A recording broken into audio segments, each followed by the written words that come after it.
ಯಡಿಯೂರಪ್ಪನವ್ರನ್ನ ನಿಮ್ಮನ್ನ ಹಾಗೆ ಅನಂತಕುಮಾರ್ ಅವ್ರನ್ನ ಸೆಟ್ ದೋಸೆ ಅಂತೇಳಿ ಕರಿತಿದ್ರು ಅಂತ ಅಂದ್ಬಿಟ್ಟು.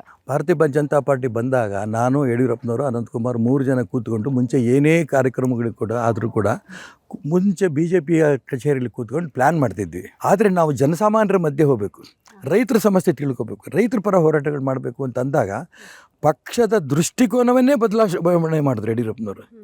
ರೈತರು ರೈತರು ರೈತರು ಅಂತ ಇಡೀ ದೇಶದಲ್ಲಿ ರೈತರ ಬಗ್ಗೆ ಭಾರತೀಯ ಜನತಾ ಪಾರ್ಟಿ ಗಮನ ಹರಿಸಬೇಕು ಅನ್ನೋದ ದೃಷ್ಟಿಕೋನ ಕೊಟ್ಟವರು ಯಡಿಯೂರಪ್ಪನವರು. ಯಡಿಯೂರಪ್ಪನವ್ರನ್ನ ನಿಮ್ಮನ್ನ ಹಾಗೆ ಅನಂತಕುಮಾರ್ ಅವ್ರನ್ನ ಸೆಟ್ ದೋಸೆ ಅಂತೇಳಿ ಕರಿತಿದ್ರು ಅಂತ ಅಂದ್ಬಿಟ್ಟು. ಭಾರತೀಯ ಜನತಾ ಪಾರ್ಟಿ ಬಂದಾಗ ನಾನು ಯಡಿಯೂರಪ್ಪನವರು ಅನಂತಕುಮಾರ್ 3 ಜನ ಕೂತ್ಕೊಂಡು ಮುಂಚೆ ಏನೇ ಕಾರ್ಯಕ್ರಮಗಳಿಗೆ ಕೂಡ ಆದರೂ ಕೂಡ ಮುಂಚೆ BJPಯ ಕಚೇರಿಯಲ್ಲಿ ಕೂತ್ಕೊಂಡು ಪ್ಲ್ಯಾನ್ ಮಾಡ್ತಿದ್ವಿ. ಆದರೆ ನಾವು ಜನಸಾಮಾನ್ಯರ ಮಧ್ಯೆ ಹೋಗಬೇಕು, ರೈತರ ಸಮಸ್ಯೆ ತಿಳ್ಕೊಬೇಕು, ರೈತರ ಪರ ಹೋರಾಟಗಳು ಮಾಡಬೇಕು ಅಂತ ಅಂದಾಗ ಪಕ್ಷದ ದೃಷ್ಟಿಕೋನವನ್ನೇ ಬದಲಾವಣೆ ಮಾಡಿದ್ರು ಯಡಿಯೂರಪ್ಪನವರು.